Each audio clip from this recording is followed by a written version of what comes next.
समप्रभा निर्विघ्नं कुरु मे देव सर्वकार्येषु सर्वदा सरस्वती नमस्तुभ्यं वरदे कामरूपिणी विद्यारम्भं करिष्यामि सिद्धिर्भवतु मे सदा गुरुर्ब्रह्मा गुरुर्विष्णु गुरुर्देवो महेश्वरः गुरुरेव परं ब्रह्म तस्मै श्री गुरवे नमः.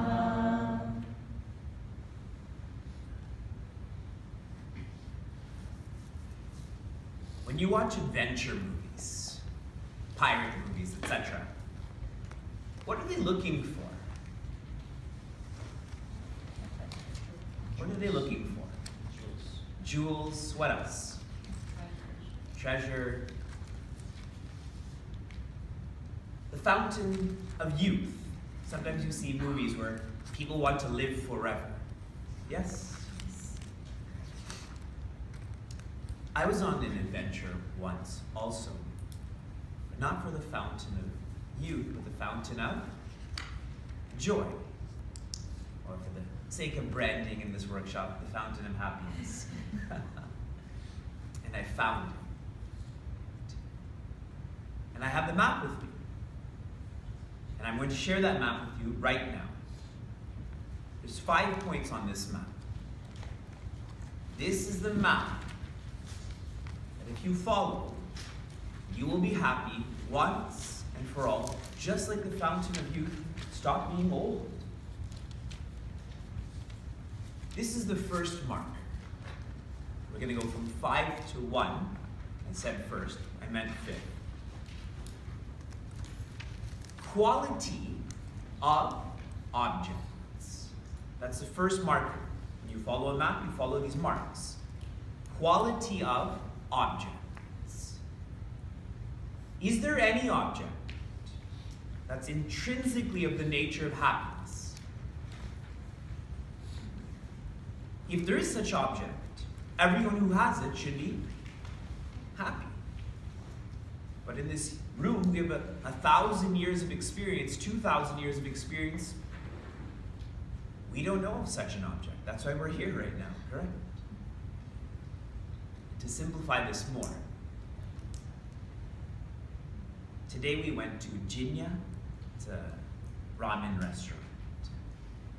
And in Jinya, you can order seaweed.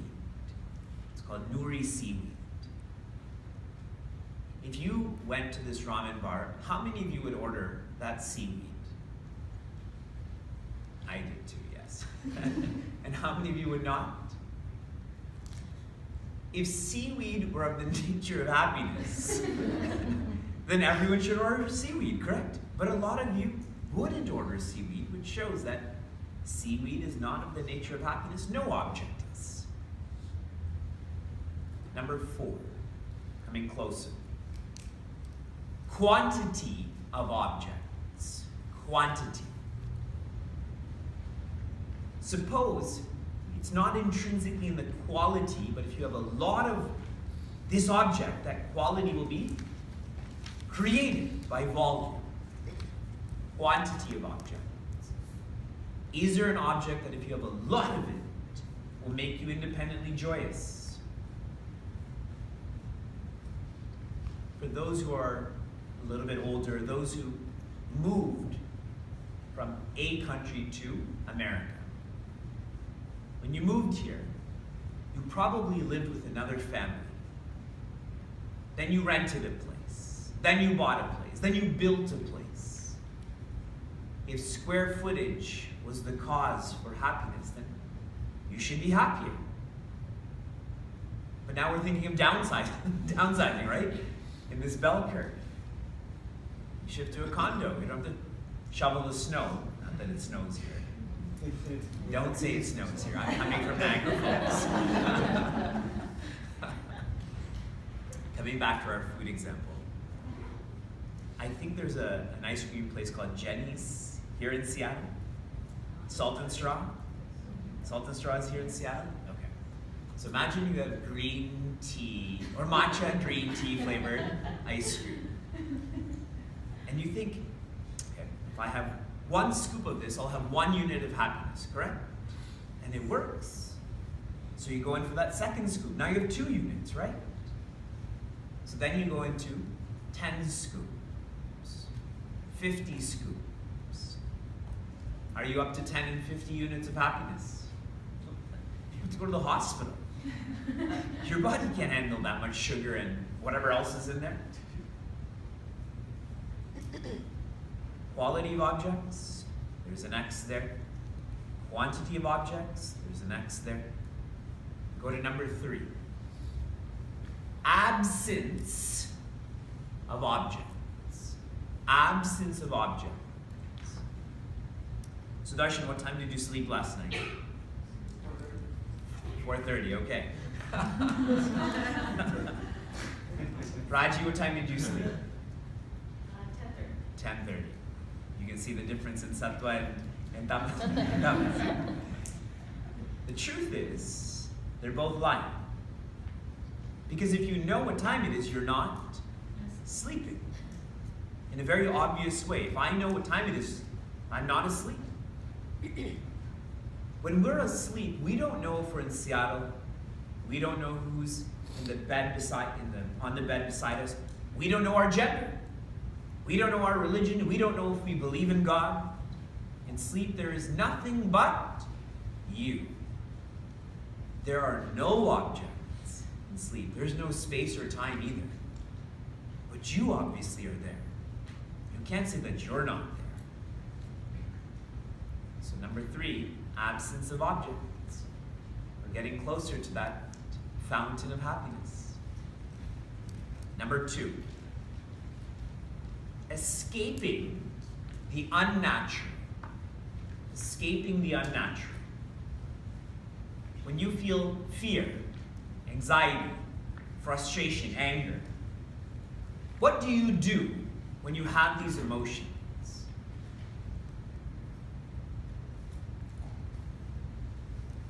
Eat something, drink something, break something, buy something,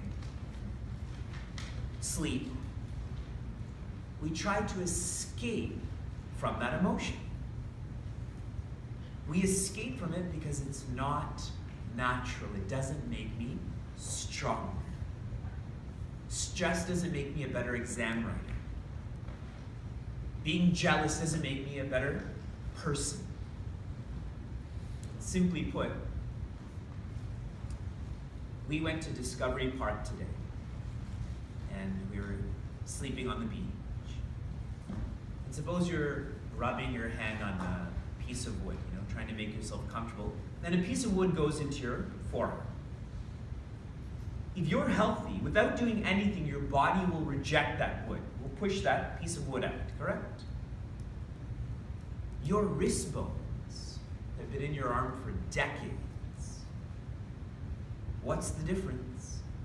That wood is an alien in the ecosystem. The wrist bones are not. Why we escape from vices?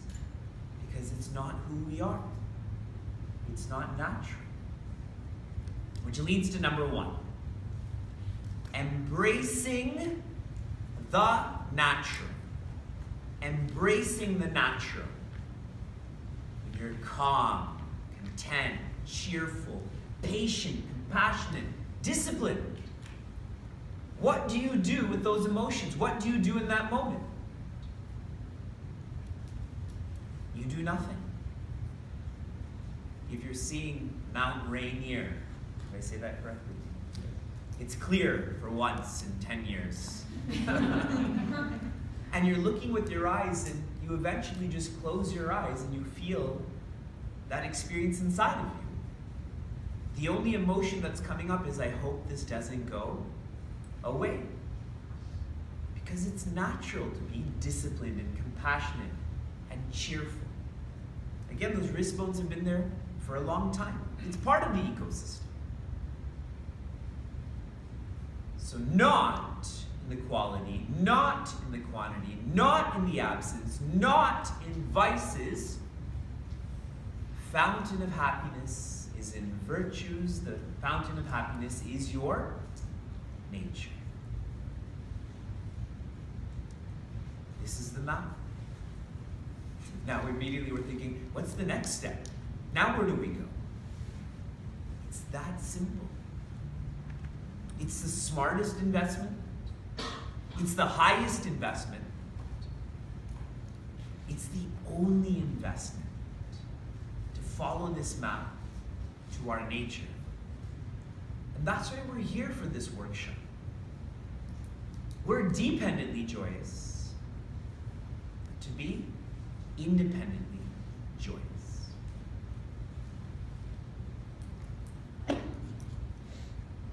Yesterday we focused on loneliness to aloneness.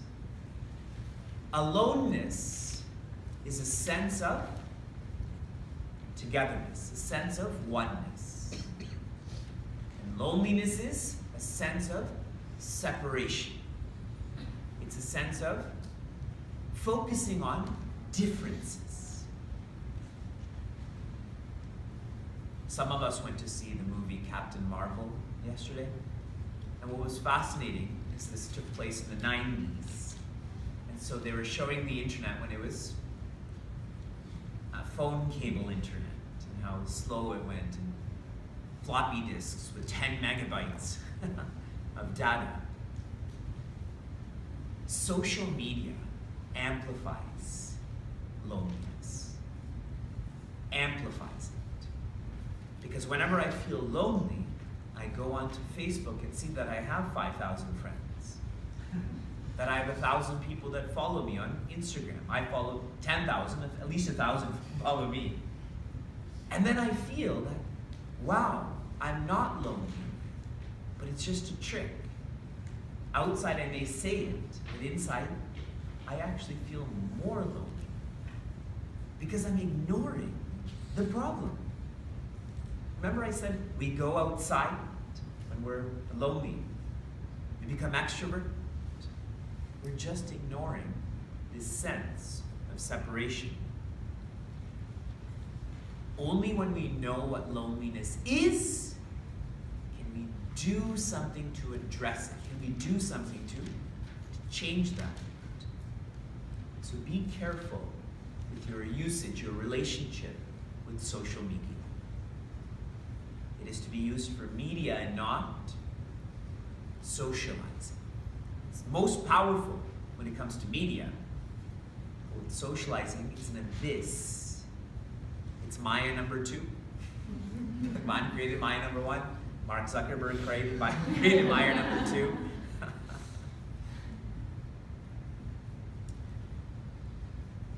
We engaged in a practice of guided imagery,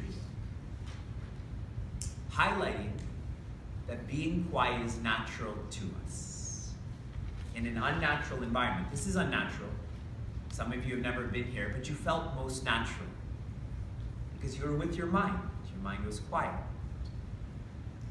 And we finished yesterday's workshop with a spontaneous check to see how much we remember. Because if we remember, we can practice. And if I don't remember, I can't practice. What does the word mantra mean? Or mantra? What does mantra mean? Mananat trayate iti mantra. Trayate means to cross over, it means to change or evolve. But it only happens with manana. When I reflect on these words, I release the power of these words. But if I don't reflect on these words, the power is not released. If I remember happiness, I can practice being happy. Today's focus will be living takes time. Living takes time. Many studies have shown though we are physically present, 47% of the time we are mentally absent. Like right now. Now imagine you're driving. Let's make this more personal. Imagine someone's driving you. you've hired a taxi to take you to the airport. And that driver is 100% physically present, but 47% of the time mentally absent. So let's say 50%. He's only paying attention 50% of the time. Do you feel safe? Are you going to give more of a tip for that? And we all know, no, we're not going to. We'll make it more serious. Does anyone here have a child who's under 5 years old? So you hire a nanny. And they're in the home 100% of the time, but they're only paying attention to your toddler, to your infant, 50% of the time. Do you feel comfortable? You're going to hire them again. We do this all the time. This has become normalized for us to just not be mentally present. Now, to combat this in many of our education systems, what's a buzzword that's going around to combat this mental absence? Mindfulness, correct? What was mindfulness called back in the day? Paying attention. Right? You didn't need a buzzword, you just paid attention. And this is an important matter because we have raised our expectations outside and justified the lowering of expectations inside. Swami Chinmaya says, the greatest tragedy is that despite increasing comforts, there's decreasing contentment. No. So much of focus on objects and not the subject. It's called paying attention. If your body is there, your mind should be there too. Paying attention is a form of caring. If you're having a conversation with someone and they keep looking at their watch, do they care about that conversation? No. See how lightly we take it? That I'm not paying attention because I'm distracted. Nobody is distracted. We are only disinterested. All that you're interested in, you focus on. All you're not interested in, we're distracted by. One of my closest friends in high school, in his home, he has a big screen TV, and on top of that, he has 5 other TVs, small ones. And when I go to his home, there's various sports channels on, American channels, Canadian channels, and so on. And I casually asked him one day, why do you have so many TVs? And he said such a mind-blowing statement. The way that you love God, I love sports. And it was so mind-blowing because 5 TVs is distracting to me. To him, it's absorbing, correct? When I speak about Bhagwan, to him, it's distracting. To me, it's absorbing. Nobody lacks concentration. We lack interest. And why I'm sharing that with you is, do not justify, I'm a distracted person. That's just me normalizing my lowered inner expectation.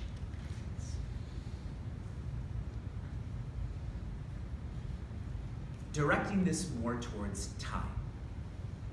Time is a fortune. Very casually we say, time is money, correct?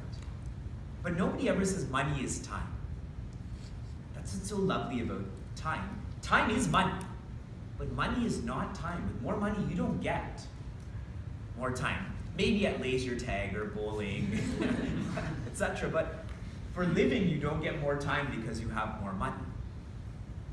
Time is also a field.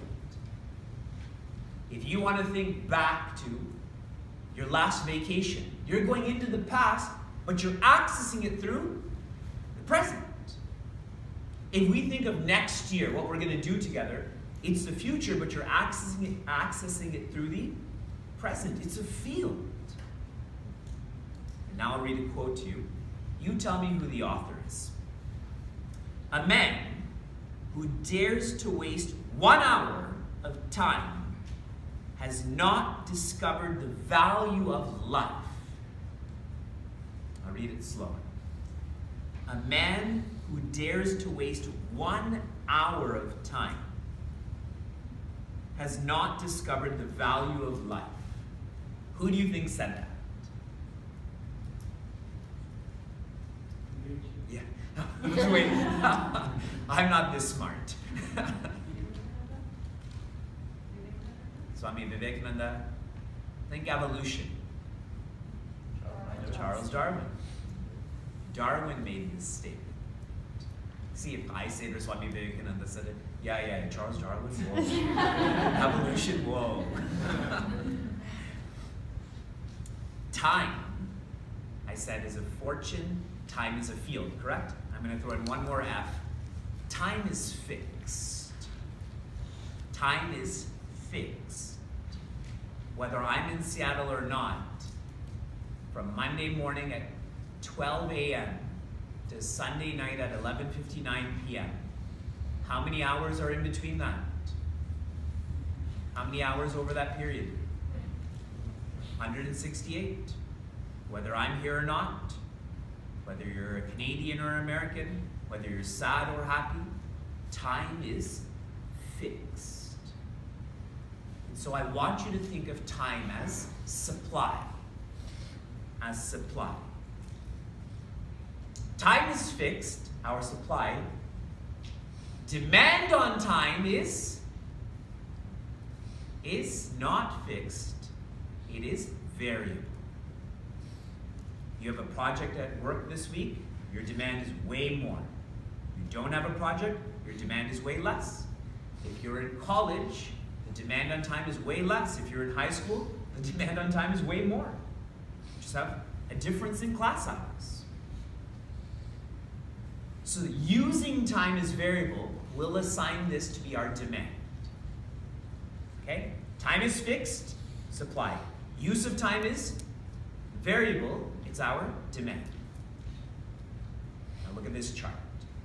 Let's do it with paper first. This paper has a certain capacity to be flexible, like I'm doing, like I folded it already. As I exceed its general flexibility, what's being exerted on this paper? Stress. When that capacity to feel stress in this paper exceeds, what happens to the paper? It tears, like I've ripped it right now. My finger, general flexibility. Now I'm exceeding it. I can feel it in my tendons. Right now my finger is under stress. If I go too far, what will happen to my finger? It'll break. It happens to paper. It happens to the body. More sensitive than the paper is my body. More sensitive than my body is my mind. Our minds do have a capacity to be flexible. Our minds do have a capacity to absorb stress. So they're flexible. Okay, this is my supply, this is my demand. I can absorb some stress. But when that demand exceeds that stress threshold, it starts to break. That's where stress devolves into anxiety. Anxiety of the future.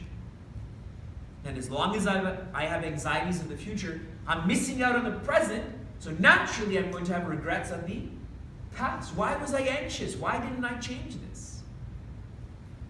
Everyone's with me? Supply is fixed, demand is not. The way to bring balance with time, to bring this demand to match the supply, there's two strategies. One is called efficiency. Efficiency is how you use time. And the second is effectiveness, which is how time uses you. That happens too, correct? Time uses you. So this is what we're going to focus on. So we're clear about this.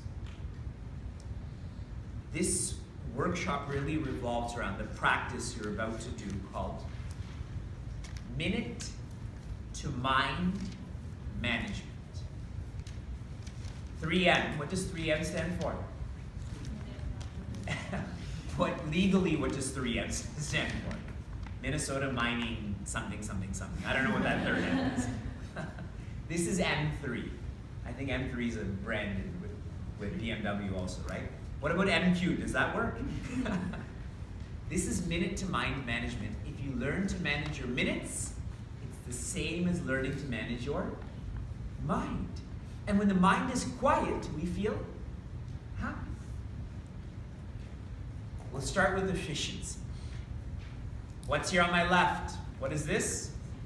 Supply. It's fixed. It will not move. What's here on my right? Demand. Right now, this is my life. My demand is way more than my supply. With efficiency, how I use time, it's as if my supply is going to increase. It's not going to, technically, but I will feel like it's increasing. You can visualize that? Here's number one. Step number one, on practicing efficiency. Unitask routine. Unitask routine. Let's start with routine. What is routine for you from Monday to Friday? What do you do every day over these 5 days? Drink coffee. Good for you. Get kids ready in the morning. Yeah, getting family ready in the morning. Keep going. Think more routine. Sleep. That's definitely coffee. Not everyone drinks. Not everyone has kids. But sleep. Everyone sleeps. Make dinner. Not everyone makes dinner.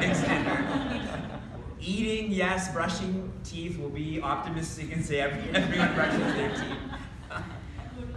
Go to work. Not everyone works, but does stuff. Okay. Let's keep it very simple, as routine is that which is universal. Sleeping, grooming, eating. Yes, everyone does that. Now let's go to unitasking. Bhagavan Krishna in Bhagavad Gita compares the mind to the tip of a flame. And we have a flame right here. That flame looks solid, when in actuality it's moving so fast, it only gives the sense of being solid. Like a child who's looking at the rim of a car as it's moving very fast, that child doesn't know that those are spokes, correct? You do, because you've seen that rim when it's not moving fast. We can only have one thought at a time. You cannot have more than one thought at a time. So this idea of unitasking, we think of it to be so radical, when actually it's so natural. Do you remember that Buddhist quote that I shared yesterday? When you walk, walk. When you eat, eat. A lot of you have been to Sandipani in Mumbai. And this is the Acharya's table, and all of the students sit this way. The Acharyas are not speaking while they're eating. If they are, it's just like, we'll have more of this, or now I'm finished. And all of the students that sit close to them, they're also not speaking. But as you move farther away, there's more discussion. In Vedic culture, we unitask. When one focuses, and I mentioned this yesterday also, 2 more F's come. The more you focus on an activity, the more what it becomes? Fun. And the more fun an activity is, the faster you finish that activity. Focus, fun, fast. Many sociologists have studied that happiness is not in an activity, it is in the absorption in that activity. So you can be doing the most mundane activity, like picking up pine needles from your porch. If you are absorbed in that, that will be fun and you will be fast. But if you're not focused, it is not fun. You feel that stress. And it just takes longer. I personally know people who have memorized all of Bhagavad Gita, can chant it forwards and backwards, because they're that focused on the subject. Many high school students that I meet, you may know them too, they study a lot, so they're working hard, but they may not be working smart. While they're studying, they're doing a whole lot of other things like listening to music, having other screens open. Their phone is right beside them. Definitely food is there. Correct? But if one just sits down and takes up that task, you'll be focused, you'll have fun, you'll be fast. So number one, unitask, routine. It's as if your supply will start to grow. Number two, utilize planners. Utilize planners. Utilize lists. Know what you should be doing. Poetically, Malcolm X has shared, if you don't stand for something, you fall for everything. If you know what you have to, something important you have to do tomorrow. Tomorrow Sumanji and Madhav have to go to the airport. Knowing that's fixed, everything else gets aligned to that, correct? But if you don't have a lighthouse, if you don't have a structure tomorrow, what time you wake up, what you eat, everything is random, correct? My father taught me the importance of utilizing planners when I was very young. He forced me to use a planner. He was that father who gave an 8-year-old that book, 7 Highly Effective Habits of whatever, and Dale Carnegie, How to Win Friends and Be a Leader. Like, I have so many copies of that. Dear Beta, please read. And I did read them, and I haven't kept them, and I wouldn't give them to you. But the practice I did adopt, seeing him and what he taught, was using planners. And I'll share this in the most simple way. A strong drain on our minds is the when and where. When do I have to be wherever? When and where do I have to be? When do I have to be? Where do I have to be?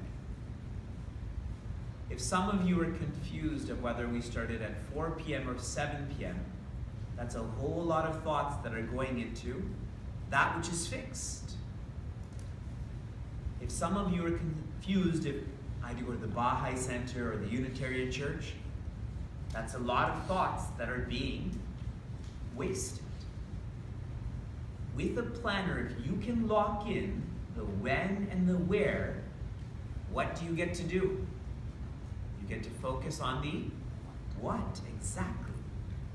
And if you're focusing, it's more fun, it's more fast. It's all locked in there. That show, Kaun Banega, Karor Banega, correct? The more stuff you lock out, the easier it is to lock in. Multiple choice tests, right? You take off the really crazy answer, the sort of not right answer, now you're down to 2. It went from 25% to 50%. Utilize planners. They say you should never go grocery shopping when you are hungry. What do you buy if you don't have that list? You buy really corn syrup, high fructose corn syrup. Really, that's what you buy in various shapes and various Maya, Nama and Rupa, but it's all that. But if you go with the list, I need milk, and I need bread, and I need this cereal, and I need this condiment, how quickly you go, save time, and how much money you save too, correct? Utilize planners. Number 3. This is all to be practiced serially. Not, serially means one at a time, right? Not simultaneously. Here's number 3, okay? Becomes more counterintuitive, requires more reflection. Undertake more. Undertake more. When I don't have a lot to do, all that I do takes longer because I have that luxury. But if I have lots to do, I don't have the luxury of wasting time. Someone who's not privileged like all of us. I know most of us, if this is privilege, we're up here. If someone is not privileged like all of us, externally I mean, so food becomes quite precious to them, let's say. Do they waste food? And even as they're eating, does our food taste better or does their food taste better? Theirs does. They don't have the luxury of wasting food or not liking that food. Correct? Now simply apply that to time. When you meet someone like Swami Tejomayana, so much to do, he doesn't have the luxury to indulge in small talk. It's administration, it's philosophy. I was with him when he was in a board meeting. One of the board members, not here, okay? Stop thinking, who was it? Was it her? Was it her? Was it him? And this gentleman said, you know, I'm raising my son and I'm working and I have to look after our Chinmaya mission affairs and I'm feeling stretched thin. And Guruji said, I look after 500 centers and 500 acharyas. I don't feel stretched thin, why do you? He has the luxury to feel stretched thin, correct? To complain about it. Guruji doesn't have that luxury, doesn't have the time to complain. Undertake more, and what will happen is indecision will go away. In Vedanta we call that samshaya, doubt. The more indecisive I am about my worldly matters, the more indecisive I become about where's happiness. The more decisive I am with driving, eating, buying stuff, meeting people, my outer world, the more decisive I become about the Rishi told me my nature is happiness. I've decided this is the truth. This is asamshaya. It's clear. Okay, looking at me. Watching to see if you're texting and answering my questions. We'll go back to loneliness. See if there's any remembrance there too. The first step to grow from loneliness to aloneness is associate with quality friends. Second step, focus on quality work. It's so funny to watch all of you. Some of you are like, and then you just wait for someone else to answer. Focus on quality work. Number 3, invest in quality thoughts. Number 4, read about aloneness. So now I feel less lonely. I'm more comfortable with aloneness. So now how do I grow from here? Living takes time. I'm out of that pit. My tires are not stuck in snow. Now where do I go from here? Step number 1 on growing out of being busy is unitask routine, especially in the bathroom. We are all in bathrooms way too long. Someone was telling me their son is taking cold showers. And I remember going to Bharat when I was much younger, and you had to put those rods in for hot water. And it takes so long for those rods. Better thing is just Om Namah Shivaya, and then you just do it at once and leave, right? Unitask routine.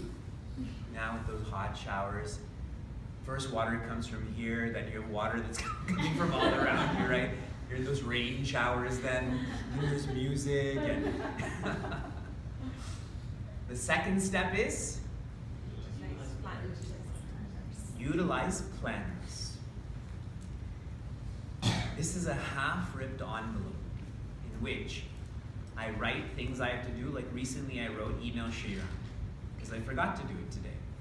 And I write my ideas, like I wrote, to be very personal here, am I a speaker or am I a teacher? I have to be clear about that. If I'm a speaker, then I can't do courses. Speakers, you know, they do the 10-minute videos, they have a million views.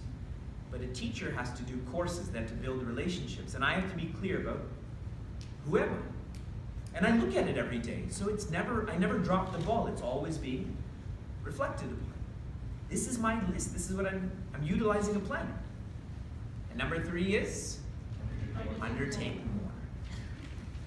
When you do more, you decide. By doing this, okay, here's my supply, here's my demand, it's as if now I have more time. Now I have more time. Now I have more time. I don't have stress now. Now we'll shift to the 4th step. This is the hardest. It's no longer efficiency, it's effectiveness. Effectiveness is how time uses you. What is the only strategy on being effective so that time doesn't use you? Saying no. Effectiveness is saying no. That person's having a party tomorrow. I'm aware I don't have time, so what do I have to learn to do? Say no. I'm already at my peak performance. I cannot do more work, but you're eligible for a promotion. I have to say no, because there's balance, and if I take that promotion, my demand is going to exceed my supply. I'm going to feel stress, anxiety. Say no. Today we were, again, eating ramen, and then mochi ice cream. Everyone knows what mochi ice cream is? And ramen is a pretty big serving. And I so wanted to say yes. You know, when do I come to Seattle? When do I get mochi ice cream? But then I was thinking, I can't tell you to say no. here I keep saying yes. So sadly I said no. But then I was reminded of, I once saw this 10 tips for happy living. You know, they have those lists. So the 6th point was, rarely will you regret undereating. And it was so practical. We always regret overeating, correct? But we just keep on doing it. Because we live in the present, right? What overeating? Rarely do we regret undereating. And if I'm clear about that, I will learn to say no. I will not allow time to use me. The more you practice saying no, the more this will become natural. The more you practice saying no, when someone tells you no, how will you respond? You will understand them, you will support them, you will not take it personally. If you ever take it personally when someone said no to you, to a party, to an engagement, to some work, it's because you don't know how to say no. But when someone says no to you and you're okay with that, it's because you're in tune with that balance. We have this reaction to just say yes. Correct? Can you do this for me? Yes. Can we go here? Yes. Can we buy this? Yes. Our muscle is like that now. Saying no is going to take a lot of effort to untrain that reaction. Wrapping up our philosophy. I had mentioned that the word kali means fast, correct? I said that yesterday, I think. The more fast a car goes, the more imbalanced you feel. The more fast a movie goes, the more it hurts your eyes, you feel disoriented. Our society is moving so fast that this imbalance is almost built into the society, to the people of society. Just because something, a practice is popular, doesn't make it proper. I was speaking at a cardiology symposium. 400 physicians, patients of their heart, associated with their cardiovascular system. And I began asking, how many of you experienced stress this past week? And 90% of them had their hand up. And the most hilarious thing, I'm standing here, they're all over there, they're all looking at each other and smiling. Oh, you have stress, I have stress too, we're together. That doesn't make it normal. It doesn't make it good for your heart. Just because society is moving so fast, just because everyone else is multitasking, doesn't make it proper. A fast-paced life, multitasking is a myth. Many of the happiness studies I read about. What is one of the foremost qualities that we are attracted to in another person? In ourselves and others. What quality draws you to someone? Confidence. Busyness, okay, no. Funny. That they're funny, yes, that's good. Cheerful. How would you, what word packages confidence and cheerfulness and funny? Charisma, that's right. A quality we're all drawn to is someone who's charismatic. And a charismatic person is someone who gives you attention, correct? I said that they're not busy. They're not busy. They're engaged in you, so you become engaged in them. That's one point, is that they're charismatic like that. They're not busy. They can focus. They focus in ways that we can't focus. For all of us to be more charismatic, because we have to work with people. We have to bring people to us. Simplify. Simplify your lifestyle when it comes to eating and dressing. Madhav was sharing that President Obama only wore 2 colors of suits, blue and gray, I think. I've gone even further. Simplify your work life, your social life, your political life. The more we simplify, the more we can become charismatic, where we're not busy. Being busy is swearing at oneself. The opposite of being busy is being engaged. You unitask, you utilize, you undertake, you say no.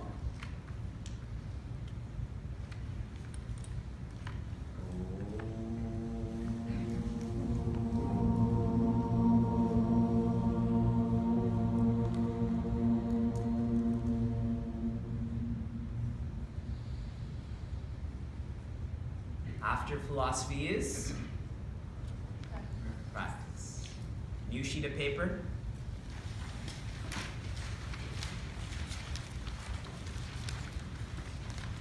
On the top of your new sheet of paper, I want you to write plus. The plus sign, 168 or 168.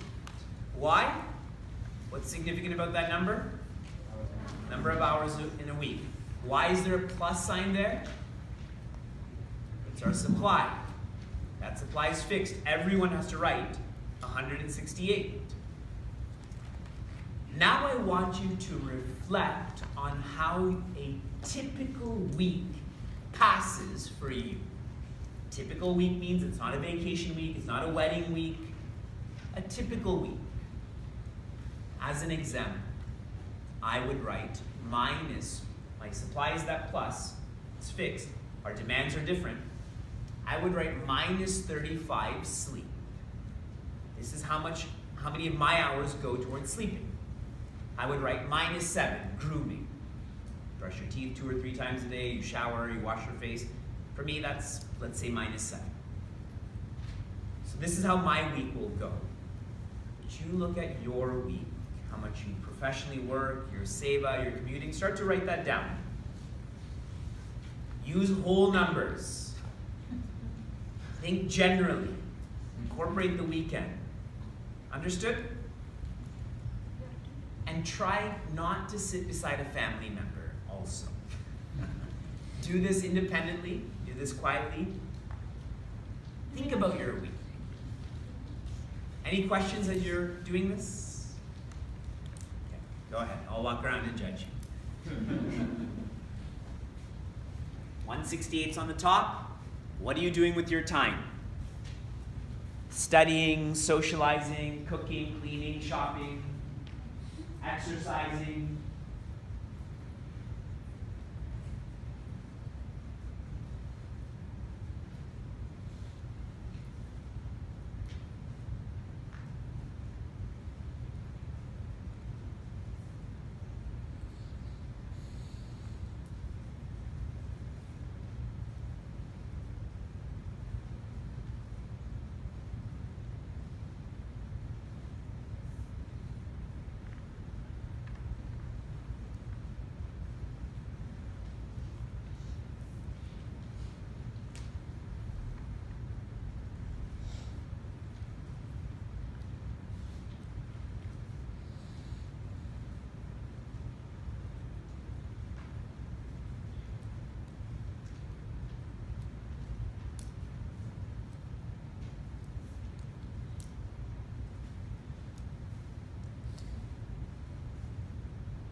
Netflix, WhatsApp, talking to your parents,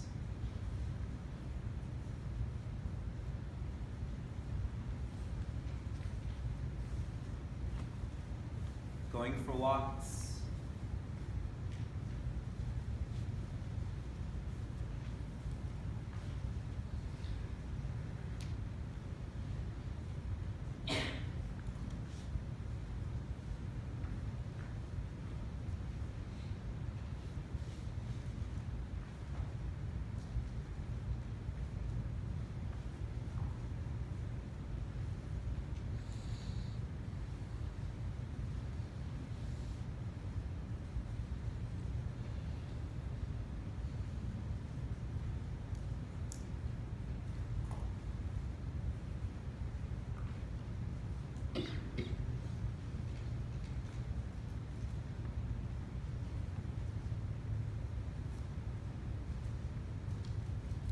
As you finish looking at your week, take that plus and start taking off the minuses. As in, you have your supply, subtract all of the demands, and you'll come up with a subtotal on the bottom. The excess between your supply and demand. Start going through that calculation.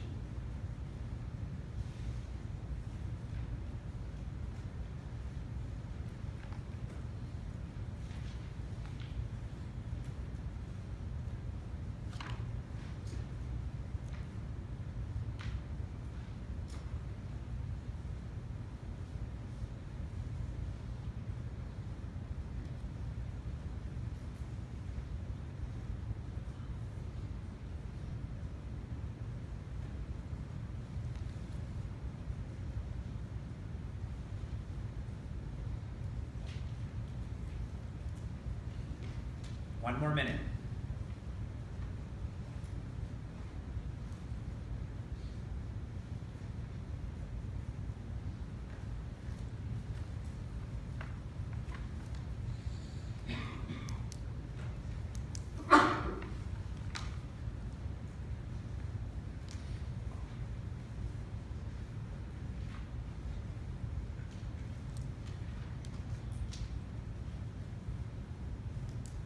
Okay. What's your subtotal? What do you have excess? 0? Okay. And before she continues and others continue, if you have minus, you've done this wrong. That's not possible. Okay, 0. Please just share. Positive 13. 13. 20. 12. 12. 5. 5. 9. 9. 5. 5. 18.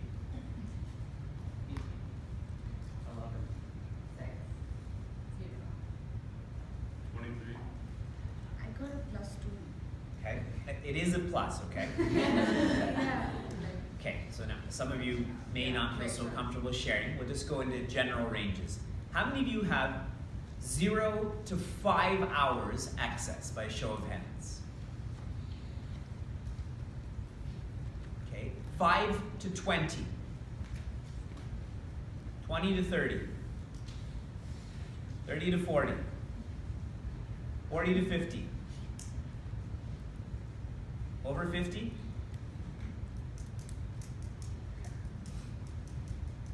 What surprised you the most about your week? What has surprised you the most based on a few numbers and English words on your list? TV and computer. How much time goes into that? You want to share how many hours? TV is at 20. And computer? So 50 plus. 50. That's 10 hours a day in front of a screen. Most of us are like that. Surprising. That would be a professional job. A lot of us. TV is your professional job. No, That's still 20 hours, is 3 hours a day, right? For an infant, you know, we have a son who's 2-3 years old, no screen time. And slowly that gets built up. It shouldn't be 3 hours a day. I found very little time for just my own sake. Yeah. Like, it's always for something else or someone else or yeah. It's just, That's right. Actually, in my case, probably not. Yeah, so selfless, just giving all of his time away.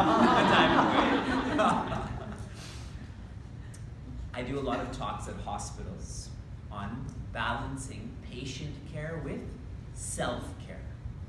You have a young child at home, right? You had your hand up. If you get sick, how are you going to look after your child? Correct? Sure. That's the simplification I talked about. You just have to say no, etc., etc., etc. A busy person, some of you are at 0, 5, etc. A busy person doesn't do a lot, but they make a lot of noise doing it. An engaged person never feels, I'm overwhelmed, I have stress. They do way more quiet. But to be engaged, you have to train yourself through a lot of what I described today. Anyone else? Surprises in your week?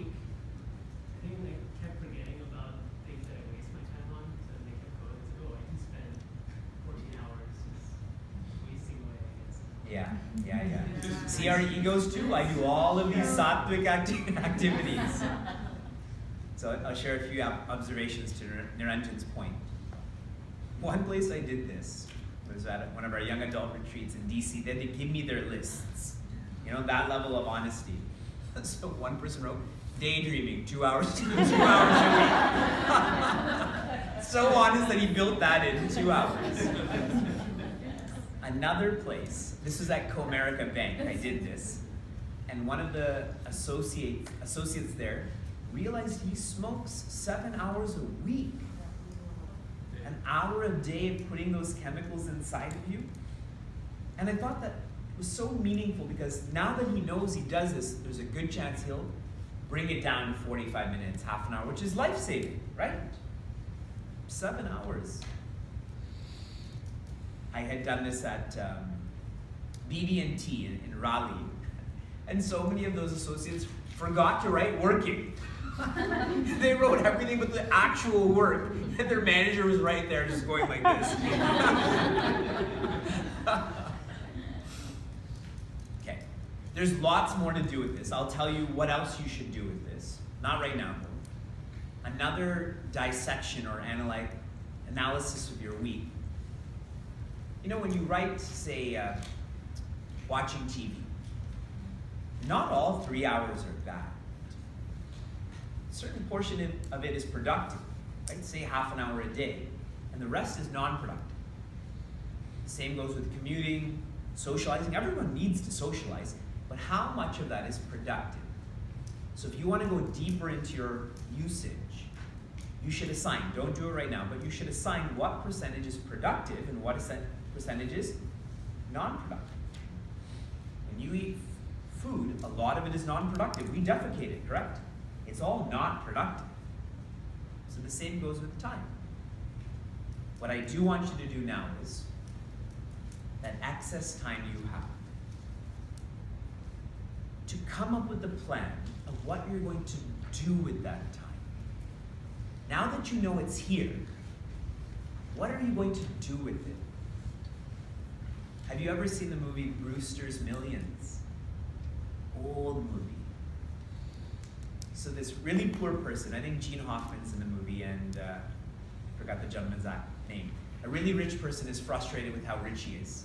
And there's a really poor person outside of his building, so they switch roles for a day. And he challenges that poor person to spend, I think, I don't know what amount of money, 10 million or 15 million. And that's what the whole movie's about. It's very interesting. So now imagine you have this many hours now in a week that's gifted to you. What are you going to do with it? So spend some time planning what you're going to do with this excess supply. Go ahead. Visualize. What do you want to do with your life? What are you missing?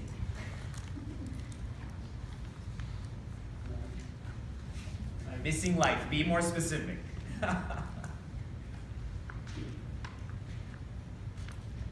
If I'm being unclear, if I had more time, I would walk more and read more. But don't write that. I want to do that. If you genuinely do, then write it.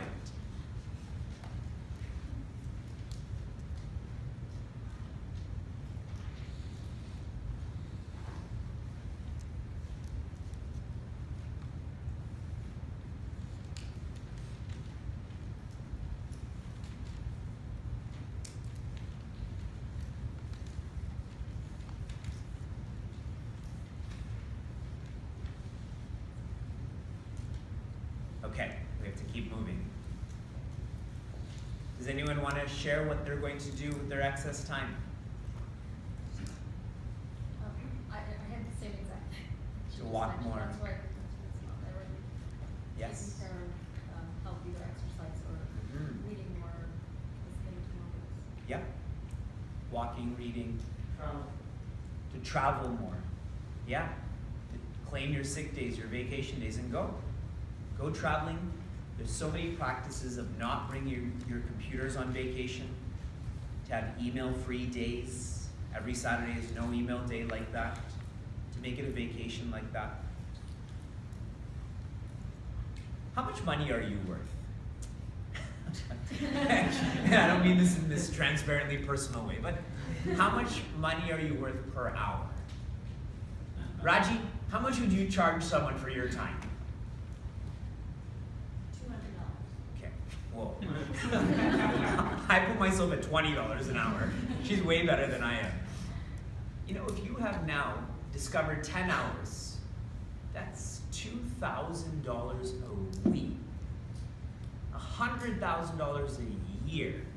If you multiply this by, say, 40 years, that's $4 million that I just gave you. Don't forget where you got it from. It came from me. See how when we assign money to that time, it becomes much more real? In our tradition, one day and year, Chinmaya Mission Seattle will have its own ashram. Not the Baha'i Center, not the Unitarian Church. We will have our own center. We will have our own actual murti, not icons. And these are lovely, but to have our own murti. And eventually around our murti, we are going to put a, what is that called? What do we put around our murtis? It's called a prabhavali. Prabhavali. Avali means rose, like Deepavali. Rose of Deepas. Prabha means glories. Rose of glories, it's, some people describe it as an aura, right? You're radiating that light. In a Prabhavali, at the top, there's a face. A face of who? A monster. In other places, it's a tiger. That is known as Kala. Kala means time. That's the face of time, is a monster with its tongue out, always taking in time. A lion, you know, with that fear of death that's associated with time. This is a really lovely message. All those outside the Prabhavati are subject to that face, to time. All those inside the Prabhavati are not subject to that time. They are beyond that time. Which teaches us how we should be using our time is to go from outside that Prabhavati to inside that Prabhavati.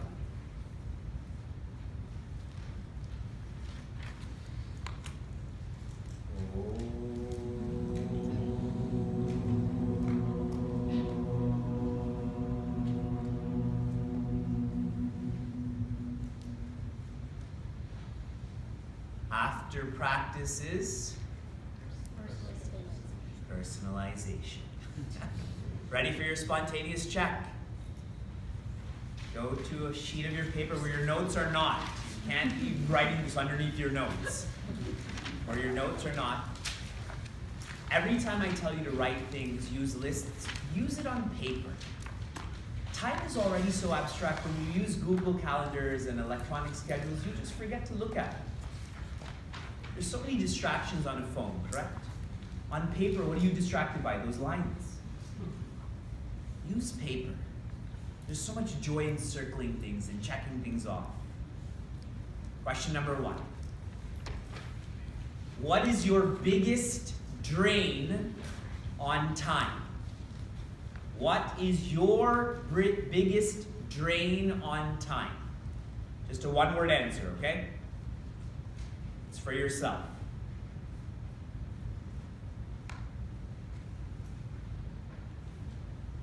Number 2. Why are you distracted? Why are you distracted?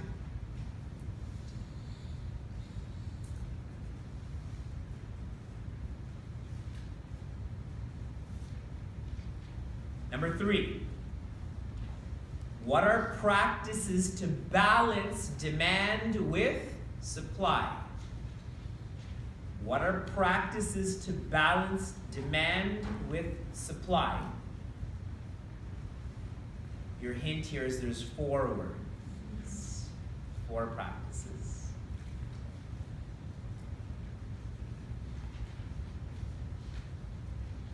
Number 4. What does multitasking create? What does multitasking create?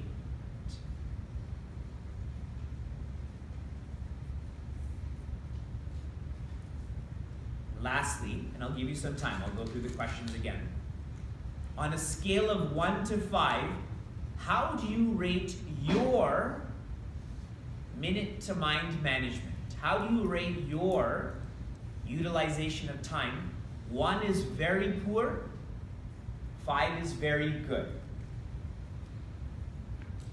I'm going to read the questions again. What is your biggest drain on time? Why are you distracted? What are practices to balance demand with supply? What does multitasking create? Finally, on a scale of 1 to 5, how do you rate your minute to mind management?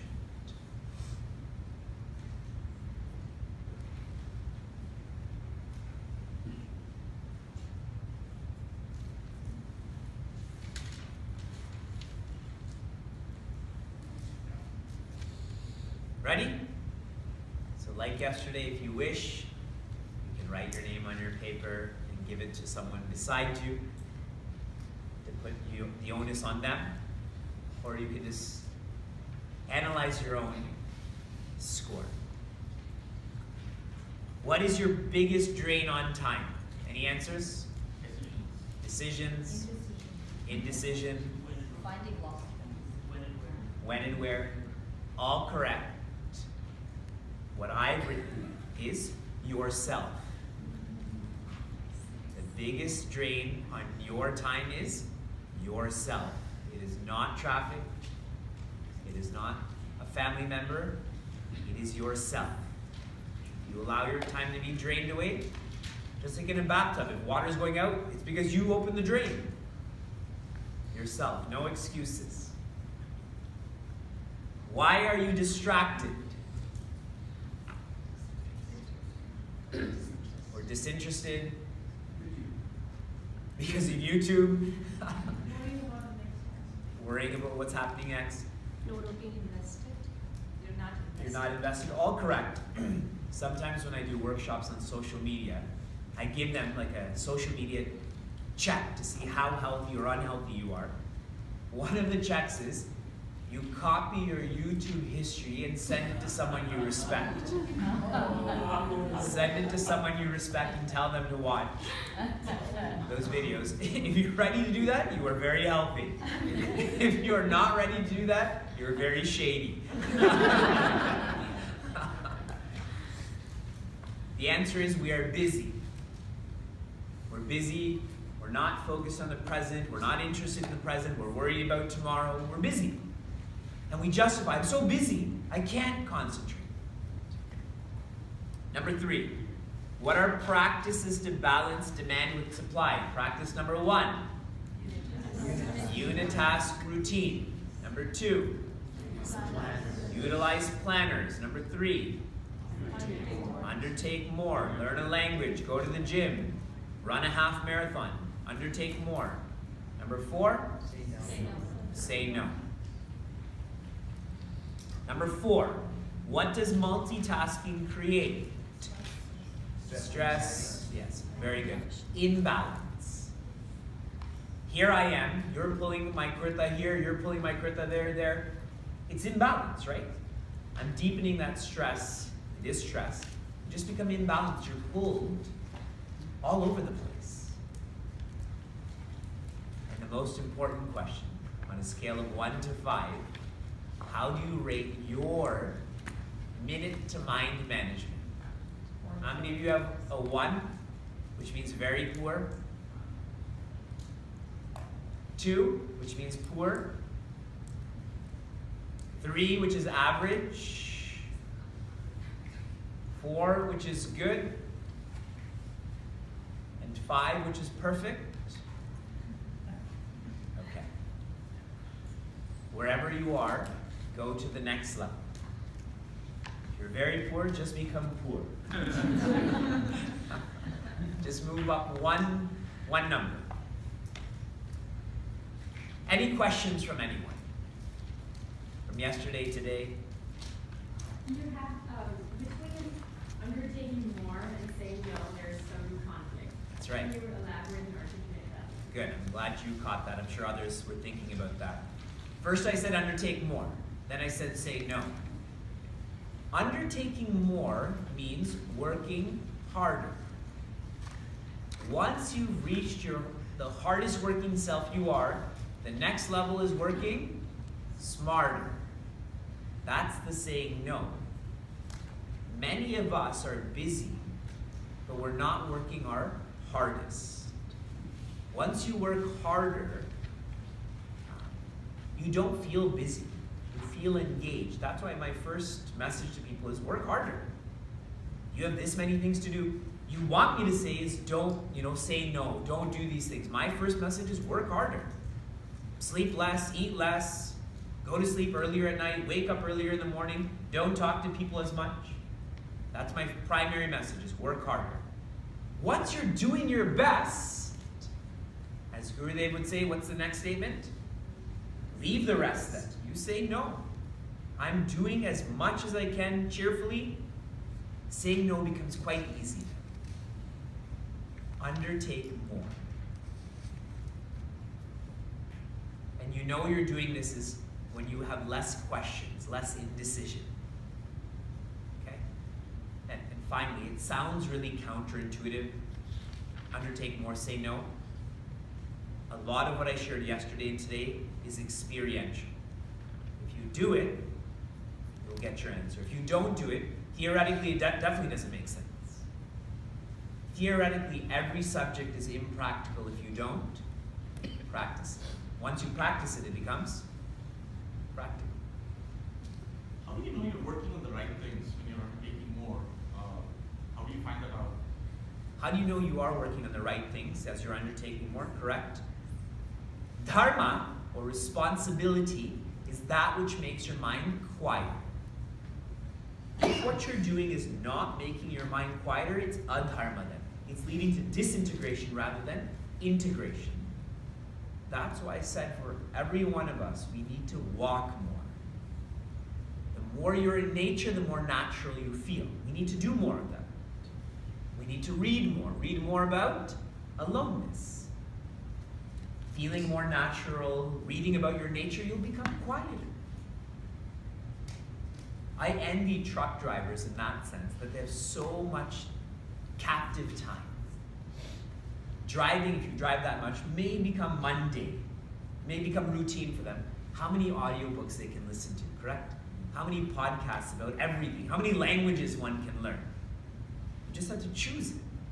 Or you just get more frustrated, you just press scan endlessly. It's just so loud then, right? Okay. We're gonna keep moving. How many of you tried your RAD from yesterday? What was your reflection adventure of the day? To do everything you do 10% slower. Why? Why did I ask you? Just for fun? To focus on what you're doing. Yes, to be more focused. To combat Kali. In this period, all moves fast and I get lost. If you're hiking with a group of people and the leader is walking very fast, you would end up getting lost. But the leader should keep in mind everyone's physique. Once you slow down, what happens is you can step back. If you're moving really fast, you can't step back. Who am I? Why am I? You step back. That allows us to see more. See more is not with your eyes, but vision. Am I happy? What am I doing for happiness? And the fourth is smile on. Once you see more, you can go back to those same responsibilities cheerfully. Once you're trained in all of this, you are never busy. You do way more than everyone else, but you never talk about it. It's just something that you're trained to do.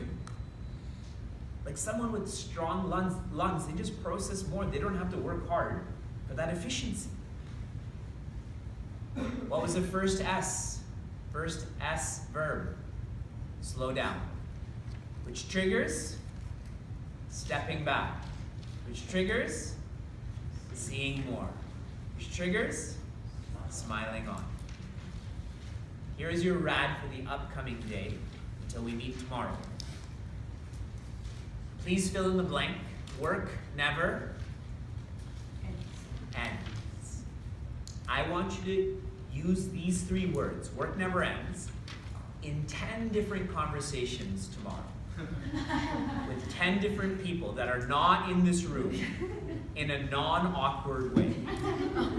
Not like, you know, work never ends. And then you walk away. You have to do it in a very subtle way to insert work never ends 10 times. Got it? Okay. Now we're going to move faster. We get to see each other physically once a year. And virtually we can see each other all the time. Some of us do see each other all the time. You know so much about the work going on in Seattle in America. There's 4 projects I want to talk to you about that you may not know are going on, but are very important. Here's one of them. We have a team of, these are all Setukari projects actually. Setukari is the 25 to 50-year-old range. Those in college, we call them chicks, Chinmaya, Vivek, Gupta.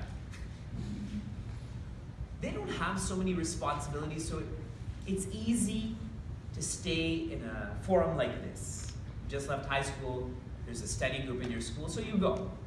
But the 25 to 50-year-old range is much more complex because it's like doing your PhD, there's nobody to hold your hand, right? You have to consciously choose that. You You caught that analogy? Okay. The first project that we're working on is a short film that's taking a Vedantic concept and presenting it in a way that everyone can understand. This movie is called Vikshepa. And essentially we're taking, like an Instagram filter takes reality and distorts it. So much of what we do in life is distorted due to our own projection. So we have a team that's filming this, producing this, Vikshepa. So stay tuned for that. We're hoping for a release on Acharya Shankar's Jayanti, Gurudev's Jayanti in May. Next is one of the most challenging times of one's life is high school. Too many physical changes, too many social changes. Our Setu guys have developed a curriculum called Life Lessons. 32 lessons that take the message of Sanatana Dharma and how it is applicable today. Many lessons on social media. There's a lesson on responsible romance. Right? If Vyasa's in grade 11, I say, don't date, girls are bad. Right? He's gonna do, you don't know how to grow up here. And then I just keep distancing myself from him. He's going to be exposed to that. I may as well learn how to work with him rather than try to control him. How Ramayana applies to making decisions. So this is going to be released in July in Washington, D.C. So we have a team working on that also. Available for all. This is not exclusive. Nobody owns this. There's only groups of people working on this. Number 3, we have a lot of Setugaris. You know, they're clique over here, clique, we're in America. I was talking to some of them about cooking and whether they know how to cook like their parents do. They can cook a certain dal or idli or whatever it is. And the typical evolving adult of that age cannot. I undoubtedly cannot. And it's sad because my favorite food in the world is my mother's dal. I keep thinking that we should make a book called Yellow Dal for the Atma. You know, they have chicken soup for the soul. curd rice for the spirit. And one day my mother's not going to be alive, like we're gonna go to. And if I don't learn how to cook that dal like that, then that experience will die with her body, correct? So we have a group of people who are creating a cookbook called Traditions, taking 28 simple Indian origin recipes, not quinoa salad, not mango stew, you know, dal, samosas, etc., but simple, with highlights that are vegan, highlights that are gluten-free. So that will be released in August in Boston. So we have a May release that's virtual, we have our DC release, we have our Boston release, and one more. I'm fond of running, so we have more and more people that are joining in our Cleveland Half Marathon. More people are coming, we're doing more satsang leading up to that. So Pratik, actually from Milwaukee, where Sujata is originally from, we're working on a portal called Running from the Mind. How athletics can help you disidentify from the body and make the mind stronger. Because that's what we experience. People call it runner's high, but then it ends. Why not keep on going with that? So we're working on articles. We want this to be published in medical magazines and psychology magazines and so on. How Vedanta relates to these challenges. Today, tomorrow, you have an opportunity to offer dakshina. And I want you to understand dakshina in this context as paying it forward. Paying it forward. Every one of us, starting with me, has this privileged experience, correct? Heating is on, soft carpet, sort of. English words. I can come here and speak Sanskrit and tell you you're all bad people and you should live over there. English words we can all relate to. Someone has paid it forward for us. The responsible way to live is to pay it forward for someone, and I gave you a lot of the projects that are being worked on require funds to print books, to make movies, to promote all of this. You have an opportunity to offer dakshina. And half of the dakshina you offer will be for the local work, for us to have our own center eventually. And half will go towards this work. These are the smaller muscles that you don't get to see but are working.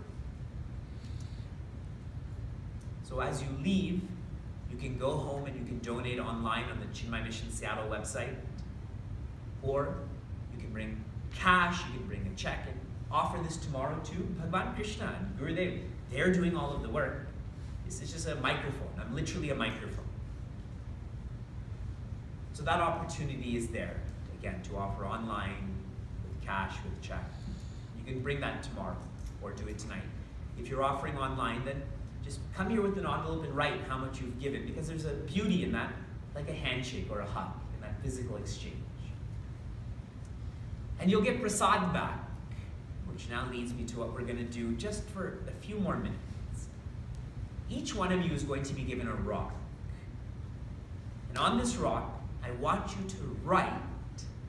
Now we've had 3 hours together, more than that. What is the message that you've extracted over the last 3-4 hours that is going to be your rock for Wednesday and this week and this month and this year? What is that message going to be? Okay? Like, I'm just giving you an example. The grass is greenest where? You water. Like, that could be a very revealing statement to you. So if everyone can just invest 2 or 3 minutes writing this message on this rock, that would be awesome. Okay, and if you have to rush out of here, then that's okay too. But we can do this together. And you'll see why tomorrow. Okay? Tomorrow our workshop is going to focus on learning the habit to be happy. It requires habit formation.